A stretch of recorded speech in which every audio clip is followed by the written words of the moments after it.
सोलापूर जिल्ह्यातील 2 माजी आमदारांसह अनेक नेत्यांचा आज भाजपमध्ये प्रवेश होणार आहे। मोहोळचे माजी आमदार राजन पाटील, माजी आमदार यशवंत माने हाती कमळ घेणार आहेत। माजी आमदार बबनराव शिंदे यांचे 2 सुपुत्रही भाजपमध्ये प्रवेश करणार आहेत। पालकमंत्री जयकुमार गोरे यांनी अजित पवार यांच्या राष्ट्रवादीला धक्का दिलाय, तर मोहोळ तालुक्यातील 2 नगर परिषदा, मोहोळ पंचायत समिती आणि 6 जिल्हा परिषद जागांवर भाजपची ताकद वाढणार आहे। राजन पाटील, यशवंत माने यांच्यासह माजी आमदार बबनदादा शिंदे यांचे सुपुत्रही भाजपमध्ये प्रवेश करणार आहेत।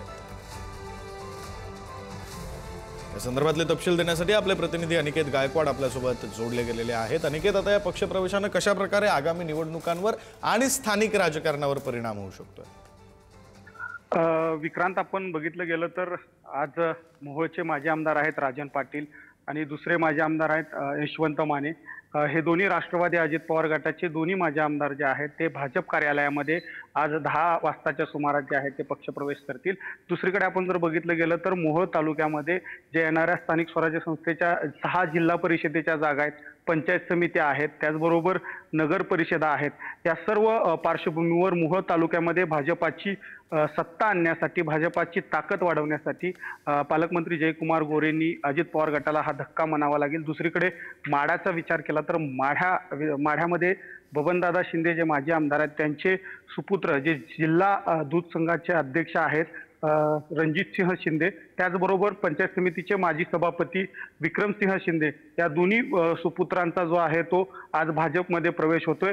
दुसरी एकीकडे मोहोळ असेल, त्याचबरोबर माढा असेल, या 2 तालुक्यामध्ये भाजपाला जे आहे ते येणाऱ्या स्थानिक स्वराज्य संस्थेच्या निवडणुकीच्या पार्श्वभूमीवर मोठी ताकद मिळणार आहे। आणि अजित पवार गटाला जसा भाजपाने धक्का दिलाय त्याचप्रमाणे शिवसेना एकनाथ शिंदे गटाला देखील भाजपाने धक्का दिलेला आहे। मोहोळ तालुक्यातील जे मोठे नाव आहे सोमेश क्षीरसागर आणि नागनाथ क्षीरसागर, या दोन्ही क्षीरसागर कुटुंबांनी जे आहे ते शिवसेना शिंदे गट सोडून आज भाजपमध्ये जाण्याचा निर्णय घेतलाय। त्यामुळे एकंदरीत शिवसेना शिंदे गट असेल, त्याचबरोबर अजित पवार गट असेल, या दोन्ही पक्षांना जे आहे महायुतीतील मोठा धक्का म्हणावा लागेल। आणि आज माजी आमदार असतील, अनेक स्थानिक नेते असतील, यांचा भाजप प्रवेश होणार आहे। माजी आमदार दिलीप माने यांचा प्रवेश जो आहे, प्रवेशाला भाजप कार्यकर्त्यांनी विरोध केला होता।